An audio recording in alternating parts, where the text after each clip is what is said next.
আসসালামু আলাইকুম। এটিএন বাংলা সংবাদে সবাইকে স্বাগত জানাচ্ছি সীমা খান। শুরুতেই বিআরবি কেবলস সংবাদ শিরোনাম। চিকিৎসার জন্য মানুষকে যাতে বিদেশমুখী হতে না হয়, ডাক্তারদের প্রতি প্রধানমন্ত্রীর আহ্বান। উপজেলা স্বাস্থ্য কমপ্লেক্সগুলোকে 101 বেডে উন্নীত করার ঘোষণা। তিস্তা মহাপরিকল্পনা বাস্তবায়নে সরকারকে কোনো ছাড় নয়, রংপুরের সমাবেশে বিরোধী দলীয় নেতা। ক্ষমতায় গিয়ে বিএনপি বারবার প্রতারণা করেছে, অভিযোগ নাহিদের। বিভিন্ন স্থানে বন্যায় চরম বিপাকে পানিবন্দী কয়েক লাখ মানুষ, উদ্ধার কাজে সেনাবাহিনী। চট্টগ্রামে এইচএসসি পরীক্ষা 16 জুলাই পর্যন্ত স্থগিত, ক্ষতিগ্রস্ত কৃষকদের সহায়তার আশ্বাস। আগস্ট ও সেপ্টেম্বরে ভয়াবহ রূপ নেবে ডেঙ্গু পরিস্থিতি, সতর্কবার্তা জনস্বাস্থ্য বিশেষজ্ঞদের। আগাম প্রস্তুতির তাগিদ, মহল্লা ভিত্তিক প্রতিরোধ কমিটি করার পরামর্শ। খুব শীঘ্রই আওয়ামী লীগের বিচার শুরু, জানালেন ট্রাইব্যুনালের চিফ প্রসিকিউটর। ডিসেম্বরে নয়, শেখ হাসিনাকে দ্রুতই দেশে ফিরে আসার আহ্বান। এবং সেমিতে যাওয়ার লক্ষ্যে রাতে ইংল্যান্ড নরওয়ে মহারণ। কাল সকাল 7টায় আর্জেন্টিনা লড়বে সুইজারল্যান্ডের সাথে। বেলজিয়ামকে বিদায় করে শেষ চারে স্পেন। শুনছিলেন বিআরবি কেবলস সংবাদ শিরোনাম। এবারে জানাবো বিস্তারিত। আগামী 5 বছরের মধ্যে উপজেলা স্বাস্থ্য কমপ্লেক্সকে 101 বেডে উন্নীত করার কথা জানিয়েছেন প্রধানমন্ত্রী তারেক রহমান। সেই সাথে চিকিৎসক, স্বাস্থ্যকর্মী ও টেকনিশিয়ানদের শূন্যপদ পূরণের ঘোষণাও দেন তিনি। ঢাকা মেডিকেল কলেজ হাসপাতালের 81তম প্রতিষ্ঠাবার্ষিকী উপলক্ষে আয়োজিত অনুষ্ঠানে তিনি বলেন, স্বাস্থ্যসেবাকে জনগণের দোরগোড়ায় পৌঁছে দিতে চায় তাঁর সরকার। চিকিৎসার জন্য দেশের মানুষকে যাতে বিদেশমুখী হতে না হয় তা নিশ্চিত করতে ডাক্তারদের আরও মানবিক আচরণ, আধুনিক ও সঠিক চিকিৎসা সেবা নিশ্চিত করারও আহ্বান জানান প্রধানমন্ত্রী। বিস্তারিত জানাচ্ছেন মইনুল হাসান। দেশের সব শ্রেণীর মানুষের চিকিৎসা সেবা প্রদান আর মেধাবী চিকিৎসক তৈরির অন্যতম প্রতিষ্ঠান ঢাকা মেডিকেল কলেজ হাসপাতালের 81তম প্রতিষ্ঠাবার্ষিকীর অনুষ্ঠানে যোগ দেন প্রধানমন্ত্রী তারেক রহমান। সাথে ছিলেন তার সহধর্মিণী ও ঢাকা মেডিকেল কলেজের প্রাক্তন শিক্ষার্থী ডাক্তার জুবাইদা রহমান। অনুষ্ঠানের উদ্বোধন করে কলেজ অডিটোরিয়ামে বাংলাদেশের চিকিৎসা ব্যবস্থার আধুনিকায়নে ডিএমসিয়ানদের ভাবনা নিয়ে মতবিনিময় সভায় যোগ দেন প্রধানমন্ত্রী। এ সময় সরকার প্রধানের কাছে চিকিৎসা, গবেষণা, আবাসন আর মাঠ পর্যায়ের ডাক্তারদের নানা সমস্যার কথা তুলে ধরেন বর্তমান ও প্রাক্তন শিক্ষার্থীরা। আমাদের টেকনোলজিস্টের খুবই অভাব, বিশেষ করে উপজেলা পর্যায়ে, প্রান্তিক পর্যায়ে টেকনোলজিস্ট নাই দেখে। যেমন আমার শালার কথাই বলি, আমার এখানে এক্স-রে এবং প্যাথোলজি ল্যাব আছে, কিন্তু আমি টেকনোলজিস্ট নাই দেখে চালাতে পারছি না। আমাদের হাসপাতালের ভবনটি নির্মাণের যে প্রকল্প, সেটারও দ্রুত উদ্বোধন এবং বাস্তবায়নের অনুরোধ জানাচ্ছি। স্মৃতিচারণ করতে গিয়ে চিকিৎসক হিসেবে ঢাকা মেডিকেল কলেজ হাসপাতালে তার অভিজ্ঞতার কথা তুলে ধরেন এই প্রতিষ্ঠানের সাবেক শিক্ষার্থী, প্রধানমন্ত্রীর সহধর্মিণী ডাক্তার জুবাইদা রহমান। বহুদিন ধরে একটি আর্তনাদ আমার কানে ধ্বনিত হয়। মস্তিষ্কের রক্তক্ষরণ হওয়ার সুষ্ঠু ডায়াগনোসিসে ব্যর্থ আমাদের ওয়ার্ডের সকলে, কারণ সিটি স্ক্যান মেশিন সেদিন অকেজো ছিল। আগামী 20 বা 25 বছর পরে আমরা ঢাকা মেডিকেল কলেজকে দক্ষিণ এশিয়ার অন্যতম শ্রেষ্ঠ চিকিৎসা শিক্ষা, গবেষণা ও উদ্ভাবনের কেন্দ্র হিসেবে দেখতে চাই।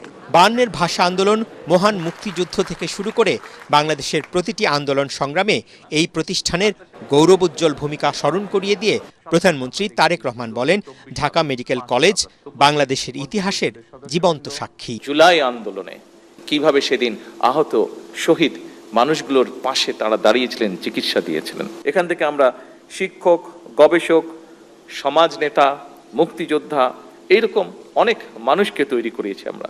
বাজেটে স্বাস্থ্য খাতে বরাদ্দ সহ তার সরকারের নেয়া নানা পদক্ষেপের কথা তুলে ধরেন প্রধানমন্ত্রী।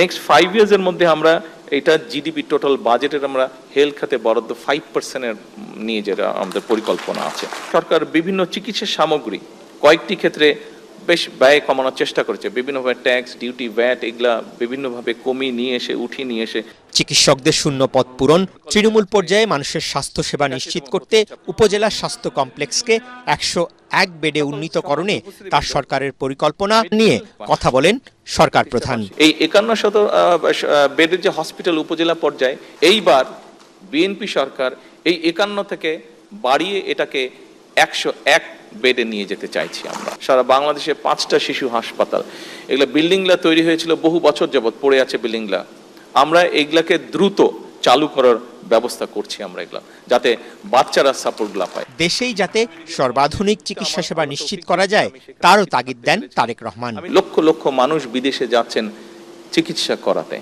তার ফলে আমাদের মূল্যবান বৈদেশিক মুদ্রাও সেই সাথে চলে যাচ্ছে। আমরা কেন পারবো না এই পরিস্থিতিটির পরিবর্তন করতে? কেন আমাদের ডাক্তারদের উপরে আমাদের দেশের মানুষের আস্থা এবং বিশ্বাস দৃঢ়তর করতে আমরা পারবো না? এর আগে কলেজ ক্যাম্পাসে পৌঁছলে তাকে স্বাগত জানাতে আসা একদল শিক্ষার্থীদের সাথে মতবিনিময় করেন প্রধানমন্ত্রী তারেক রহমান ও তার সহধর্মিনী। গাছের চারা রোপণ শেষে প্রধানমন্ত্রীকে ঢাকা মেডিকেল কলেজ হাসপাতালের স্থাপনা, প্রতিস্থাপন ও পুনর্নির্মাণ সম্পর্কে অবহিত করা হয়। মইনুল হাসান, এটিএন বাংলা, ঢাকা। রাজধানী ইউনাইটেড হাসপাতালে চিকিৎসাধীন বিএনপির মিডিয়া সেলের আহ্বায়ক অধ্যাপক ডাক্তার মওদুদ হোসেন আলমগীর পাভেলকে দেখতে যান প্রধানমন্ত্রী তারেক রহমান।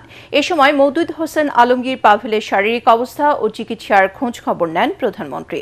চিকিৎসকরা প্রধানমন্ত্রীকে রোগীর শারীরিক অবস্থা সম্পর্কে অবহিত করেন। গত বৃহস্পতিবার বগুড়ায় নিজ গ্রামের বাড়িতে বুকে ব্যথাসহ প্রচণ্ড অসুস্থ বোধ করলে অধ্যাপক পাভেলকে স্থানীয় একটি হাসপাতালে নেওয়া হয়। পরদিন তাকে এয়ার অ্যাম্বুলেন্সে করে ঢাকায় এনে ইউনাইটেড হাসপাতালে ভর্তি করা হয়।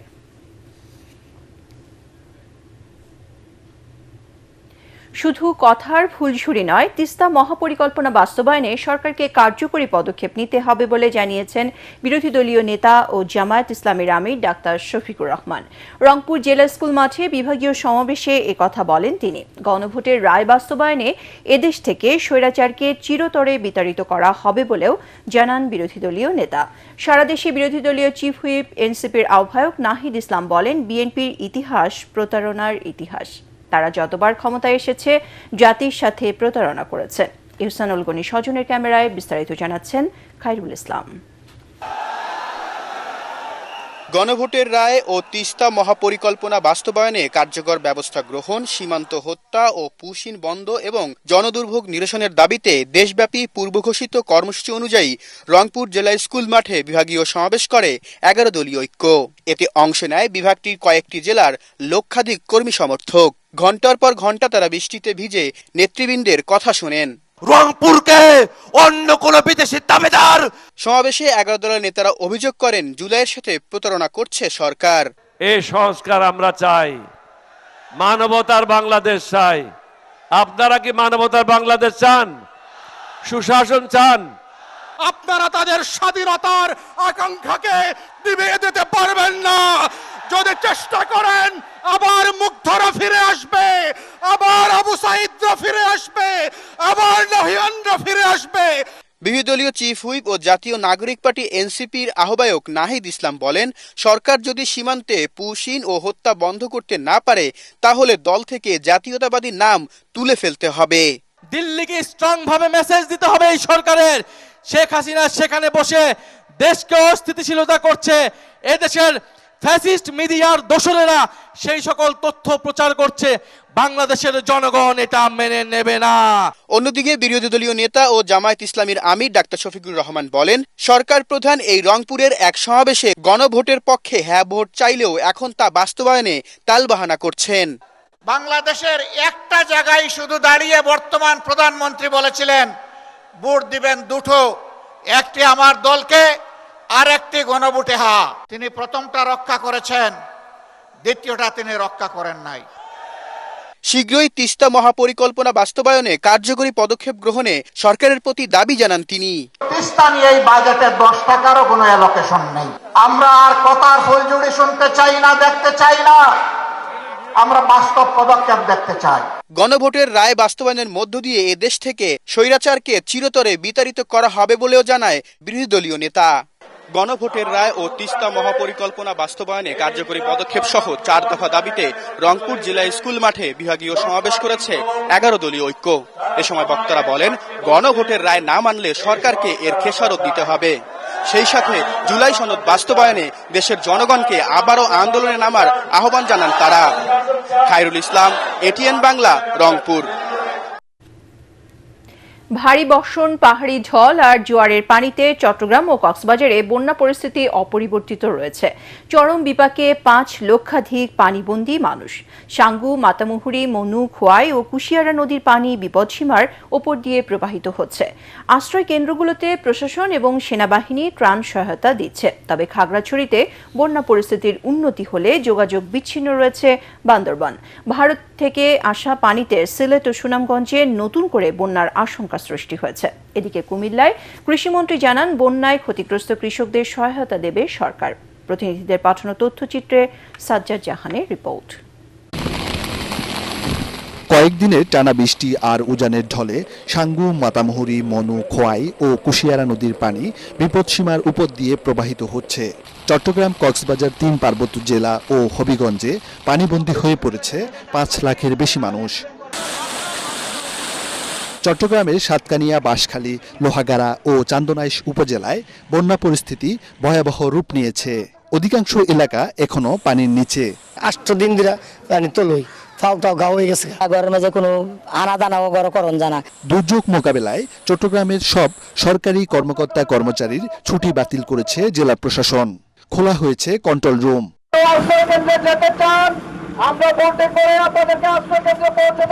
পাহাড় ধসের কারণে বান্দরবান ও রাঙ্গামাটিতে আতঙ্ক বিরাজ করছে স্থানীয়দের মাঝে। বান্দরবান রাঙ্গামাটি সড়কের ব্রিজঘাট সেতু ভেঙে পড়ায় যোগাযোগ বিচ্ছিন্ন হয়ে পড়েছে। প্লাবিত এলাকায় দেখা দিয়েছে বিশুদ্ধ পানি ও খাদ্য সংকট। সার্বিক অবস্থা বিবেচনা করে ইতিমধ্যে আমরা আমাদের যে সেন্টারগুলো, আশ্রয় কেন্দ্র, সাইক্লোন সেন্টার আছে, এগুলো খোলা রাখার ব্যবস্থা গ্রহণ করেছি। তবে খাগড়াছড়িতে মাইনী ও চেঙ্গি নদীর পানি কমতে শুরু করায় নির্মাঞ্চলে বন্যা পরিস্থিতির উন্নতি হয়েছে। জেলার বিভিন্ন স্থানে পানি নেমে যাওয়ায় ক্ষতিগ্রস্তরা দোকানপাট ও বসতঘর পরিষ্কারে ব্যস্ত সময় পার করছেন। এদিকে ভারতের মেঘালয়ে ভারী বৃষ্টির প্রভাবে সুরমা, কুশিয়ারা নদীর পানি বেড়ে লোকালয়ে প্রবেশ করেছে। বন্যা পূর্বাভাস ও সতর্কীকরণ কেন্দ্র জানিয়েছে, উজানের ঢলে সিলেট, সুনামগঞ্জ জেলার কুশিয়ারা নদী সংলগ্ন নির্মাঞ্চল ও তিস্তা সহ বিভিন্ন নদীর পানি বেড়ে যাওয়ায় নতুন করে বন্যার আশঙ্কা রয়েছে। তবে দীর্ঘস্থায়ী বন্যার শঙ্কা নেই বলে জানিয়েছে বন্যা পূর্বাভাস ও সতর্কীকরণ কেন্দ্র। তবে আগামী 24 থেকে 48 ঘন্টায় দেশের উত্তর পূর্বাঞ্চলীয় সিলেট, সুনামগঞ্জ এবং ময়মনসিংহ বিভাগের ময়মনসিংহ, নেত্রকোনা, শেরপুর ভারী থেকে অতি ভারী বর্ষণের সম্ভাবনা রয়েছে। এদিকে কুমিল্লায় এক অনুষ্ঠানে কৃষি ও প্রাণী সম্পদ মন্ত্রী আমিনুর রশিদ জানিয়েছেন, সাম্প্রতিক বন্যায় ক্ষতিগ্রস্ত কৃষকদের তালিকা করে সহায়তা প্রদান করবে সরকার। যারা যারা ক্ষতিগ্রস্ত হয়েছে সরকার তাদের সাথে সহযোগিতার হাত বাড়ানোর জন্য প্রস্তুত আছে। ওইভাবে আমাদের এগিয়ে যাচ্ছি, আমরা লিস্ট আমাদের তৈরি হয়েছে। সাজ্জাদ জাহান, এটিএন বাংলা। বন্যার কারণে আগামী 16 জুলাই পর্যন্ত চট্টগ্রাম বোর্ডের এইচএসসি পরীক্ষা স্থগিত করা হয়েছে।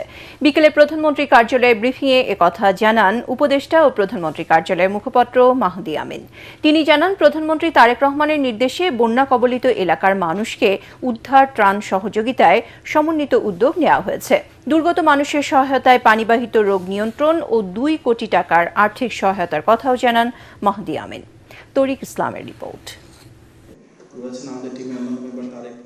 দেশের চলমান বন্যা পরিস্থিতি নিয়ে শনিবার দুপুরে প্রধানমন্ত্রীর কার্যালয়ে জরুরি সংবাদ সম্মেলন। বিশেষভাবে চট্টগ্রাম বিভাগের ভিতরে এ সময় প্রধানমন্ত্রীর কার্যালয়ের মুখপাত্র মাহাদি আমিন জানান, বন্যার কারণে আগামী 16 জুলাই পর্যন্ত স্থগিত করা হয়েছে চট্টগ্রাম বোর্ডের এইচএসসি ও সমমানের পরীক্ষা। আগামী 16 জুলাই পর্যন্ত চট্টগ্রাম শিক্ষা বোর্ডের অধীনস্থ যেসব জেলাগুলো রয়েছে সব জায়গাতে এইচএসসি পরীক্ষা স্থগিত ঘোষণা করা হচ্ছে। পরবর্তীতে অবস্থার আলোকে আমরা ফার্দার জানাবো। প্রধানমন্ত্রী তারেক রহমান নিজেই বন্যা কবলিত এলাকার খোঁজখবর রাখছেন বলেও জানান মাহাদি আমিন। মাননীয় প্রধানমন্ত্রীর নির্দেশনায় চট্টগ্রাম, কক্সবাজার, রাঙামাটি, খাগড়াছড়ি, বান্দরবান সহ প্রাথমিকভাবে 5টি জেলায় এবং সারা বাংলাদেশ জুড়ে যে প্রবল বৃষ্টিপাত, বন্যা, পাহাড় ধস এবং জলাবদ্ধতার বিষয়গুলো রয়েছে সেটিকে সর্বোচ্চ গুরুত্ব দিয়ে মানুষের ভাগ্য পরিবর্তনের জন্য, তাদেরকে আরও সুরক্ষিত রাখার জন্য, ওনাদের ত্রাণ, খাদ্য, পানি, স্যানিটেশন নিশ্চিত করবার জন্য বহুমুখী একটা পদক্ষেপ গ্রহণ করা হয়েছে। বন্যার্ত মানুষের সহায়তায় বিএনপি ও অঙ্গ সংগঠনের নেতাকর্মীদের পাশে থাকার কথা তুলে ধরেন প্রধানমন্ত্রীর কার্যালয়ের এই মুখপাত্র। তরিক ইসলাম, এটিএন বাংলা, ঢাকা। আগাম প্রস্তুতি নিতে পারলে আগামী 2 মাসের মধ্যে ডেঙ্গু আক্রান্ত ও প্রাণহানি কমে আসবে বলে জানিয়েছেন জনস্বাস্থ্য বিশেষজ্ঞরা। এজন্য সিটি কর্পোরেশনকে উদ্যোগী হয়ে মহল্লা ভিত্তিক প্রতিরোধ কমিটি করার পরামর্শ তাদের। কীটতত্ত্ববিদ অধ্যাপক ডক্টর কবিরুল বাশার জানান, আগস্ট ও সেপ্টেম্বরে ভয়াবহ রূপ নেবে ডেঙ্গু পরিস্থিতি। মিজান শাহজাহানের রিপোর্ট। ডেঙ্গু এখন আর শহরে সীমাবদ্ধ নেই, গ্রামেও বাড়ছে আক্রান্তের সংখ্যা। এই বাস্তবতায় সরকারি হাসপাতালে ডেঙ্গু শনাক্তের পরীক্ষা বিনামূল্যে করার নির্দেশনা দিয়ে প্রজ্ঞাপন জারি করেছে সরকার।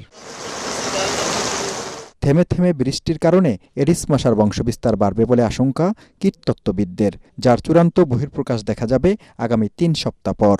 তাই বৃষ্টির পানি যাতে 3 দিনের বেশি জমে থাকার সুযোগ না পায় সেজন্য ব্যবস্থা নেওয়ার সুপারিশ জাহাঙ্গীরনগর বিশ্ববিদ্যালয়ের অধ্যাপক ডক্টর কবিরুল বাশারের। এডিস মশার ঘনত্বের যে ইন্ডেক্স, যেটিকে লার্ভাল ইন্ডেক্স বলা হয়, ব্রুটো ইন্ডেক্স বলা হয়, সেই ইন্ডেক্স যখন 20-এর উপরে হয় তখন ধরেই নেওয়া হয় ওই এলাকাতে এডিস মশা বাহিত রোগ বা চিকুনগুনিয়া বা ডেঙ্গু বাড়বে। আমরা একটি প্রেডিকশন মডেল তৈরি করি, সেখানে স্পষ্ট দেখতে পাচ্ছি ডেঙ্গু আগস্ট এবং সেপ্টেম্বরে বেশ ভয়াবহ হতে পারে বেশ কয়েকটি জেলাতে।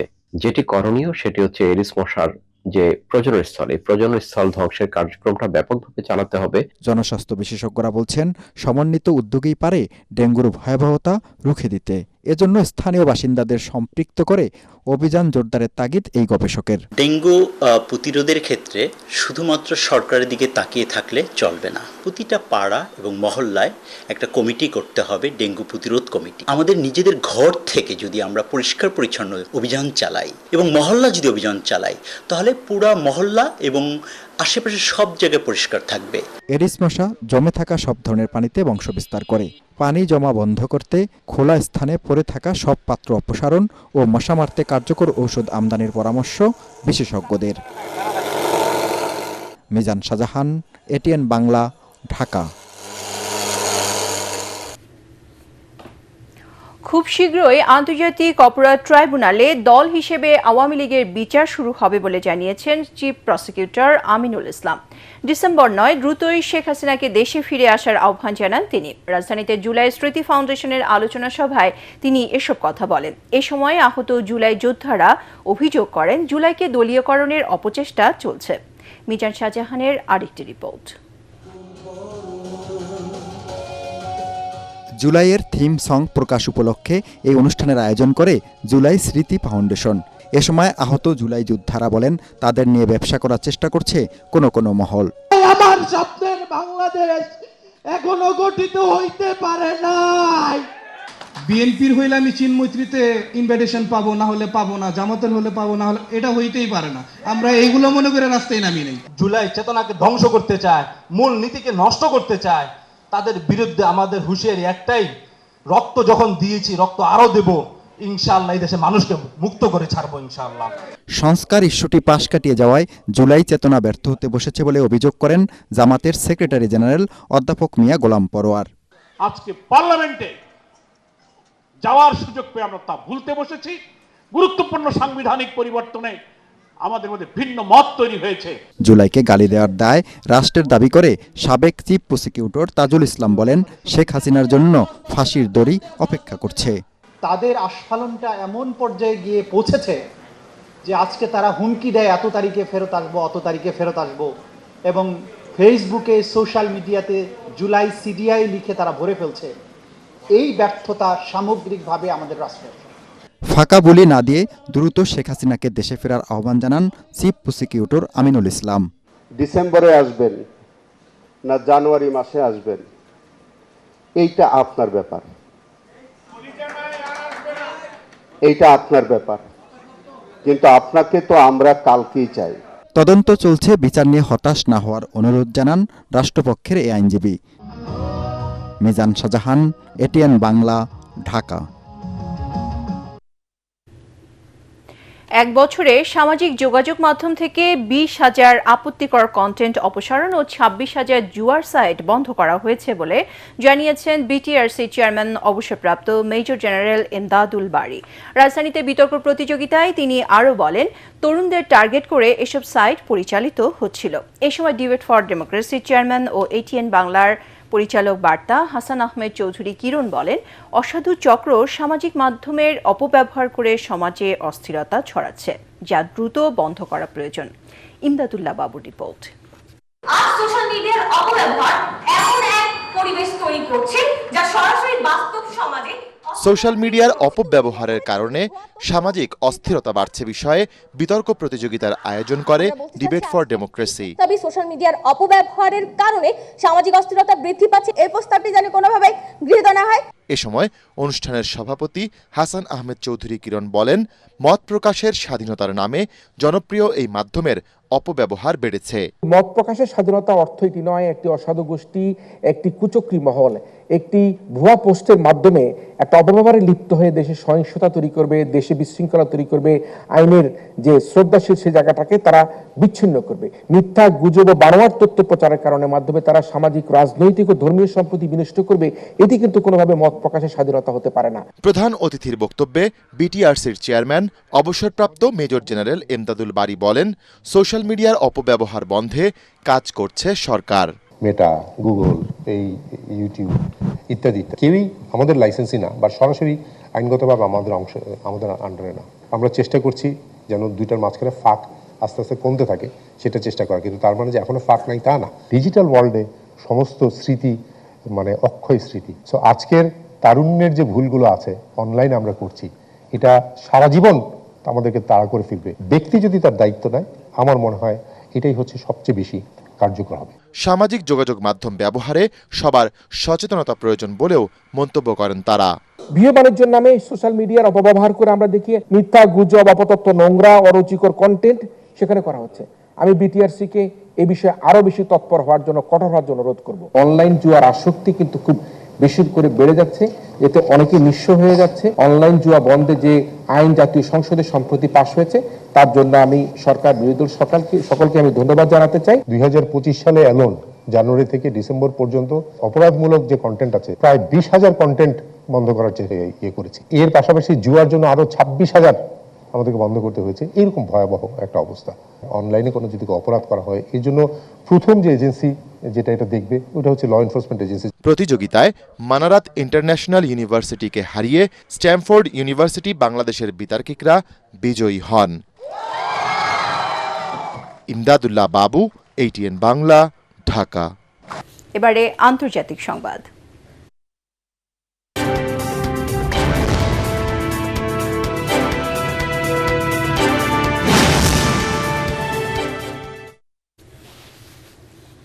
হরমুজ প্রণালীতে বাণিজ্যিক জাহাজ লক্ষ্য করে হামলা বন্ধ এবং গুরুত্বপূর্ণ এই নৌপথটি উন্মুক্ত করে দিতে ইরানকে শনিবার পর্যন্ত সময় বেঁধে দিয়েছে যুক্তরাষ্ট্র। বিবিসি বলছে, ওমানে অনুষ্ঠেয় আলোচনার অংশ হিসেবে ওয়াশিংটন চায় তেহরান প্রকাশ্যে ঘোষণা দিক যে হরমুজ প্রণালী উন্মুক্ত রয়েছে। মার্কিন প্রেসিডেন্ট ডোনাল্ড ট্রাম্প বলেছেন, এই সপ্তাহে সংঘাত হওয়া সত্ত্বেও উভয় পক্ষ আলোচনা চালিয়ে যেতে সম্মত, যদিও হোয়াইট হাউস এই সংঘাতকে যুদ্ধবিরতির লঙ্ঘন হিসেবে গণ্য করেছিল। এদিকে যুদ্ধবিরতি ভেঙে ফের হামলার মধ্যেই ওমানের রাজধানী মাস্কাটে গেছেন ইরানের পররাষ্ট্রমন্ত্রী আব্বাস আরাগচি। ওমানের ঊর্ধ্বতন কর্মকর্তাদের সঙ্গে দ্বিপক্ষীয় সম্পর্ক এবং আঞ্চলিক পরিস্থিতি, বিশেষ করে হরমুজ প্রণালীর নিরাপত্তা নিয়ে আলোচনা করবেন তিনি। এবারে খেলার খবর।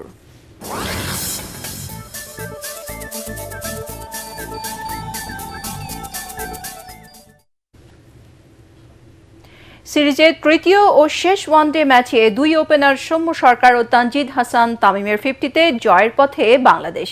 জয়ের জিম্বাবুয়ের বিপক্ষে 200 রানের টার্গেটে ব্যাট করছে বাংলাদেশ। দারুণ ব্যাটিং করতে থাকেন দুই ওপেনার। পাওয়ার প্লে প্রথম 10 ওভারে তারা 59 রান তুলে বাংলাদেশের ভিতকে একটি শক্ত অবস্থানে দাঁড় করান। 49 বলে তানজিদ হাসান তামিম, 64 বলে সৌম্য সরকার 50 তুলে নেন। শেষ খবর পাওয়া পর্যন্ত সফরকারীদের সংগ্রহ বিনা উইকেটে 149 রান। এর আগে হারার স্পোর্টস ক্লাব মাঠে টসে হেরে বাংলাদেশের বিপক্ষে ব্যাট করে 199 রানে অল আউট হয় জিম্বাবুয়ে। দলের পক্ষে সর্বোচ্চ 75 রান করেন মাধুভের। ব্র্যাড ইভান্সের ব্যাট থেকে আসে 50 রান। টাইগারদের হয়ে 44 রানে 4 উইকেট তুলে নেন শরীফুল ইসলাম। তাসকিন আহমেদ ও তানভীর ইসলাম 2টি করে উইকেট তুলে নিয়ে জিম্বাবুয়েকে অল্প রানে থামান। সংবাদ শেষ করার আগে বিআরবি কেবল শিরোনামগুলো আরও একবার। চিকিৎসার জন্য মানুষকে যাতে বিদেশমুখী হতে না হয়, ডাক্তারদের প্রতি প্রধানমন্ত্রীর আহ্বান। উপজেলা স্বাস্থ্য কমপ্লেক্সগুলোকে 101 বেডে উন্নীত করার ঘোষণা। তিস্তা মহাপরিকল্পনা বাস্তবায়নে সরকারকে কোনো ছাড় নয়, রংপুরের সমাবেশে বিরোধী দলীয় নেতা। ক্ষমতায় গিয়ে বিএনপি বারবার প্রতারণা করেছে, অভিযোগ নাহিদের। বিভিন্ন স্থানে বন্যায় চরম বিপাকে পানিবন্দী কয়েক লাখ মানুষ, উদ্ধার কাজে সেনাবাহিনী। চট্টগ্রামে এইচএসসি পরীক্ষা 16 জুলাই পর্যন্ত স্থগিত, ক্ষতিগ্রস্ত কৃষকদের সহায়তার আশ্বাস। আগস্ট ও সেপ্টেম্বরে ভয়াবহ রূপ নেবে ডেঙ্গু পরিস্থিতি, সতর্কবার্তা জনস্বাস্থ্য বিশেষজ্ঞদের। আগাম প্রস্তুতির তাগিদ, মহল্লা ভিত্তিক প্রতিরোধ কমিটি করার পরামর্শ। খুব শীঘ্রই আওয়ামী লীগের বিচার শুরু, জানালেন ট্রাইব্যুনালের চিফ প্রসিকিউটর। ডিসেম্বরে নয়, শেখ হাসিনাকে দ্রুতই দেশে ফিরে আসার আহ্বান। এবং সেমিতে যাওয়ার লক্ষ্যে রাতে ইংল্যান্ড নরওয়ে মহারণ। কাল সকাল 7টায় আর্জেন্টিনা লড়বে সুইজারল্যান্ডের সাথে। বেলজিয়ামকে বিদায় করে শেষ চারে স্পেন। পরবর্তী সংবাদ দেখার আমন্ত্রণ জানিয়ে এখনকার মতো শেষ করছি। ATN বাংলা সংবাদ ইউটিউবে দেখতে ব্রাউজ করুন youtube/ATN বাংলা নিউজ। ধন্যবাদ সবাইকে।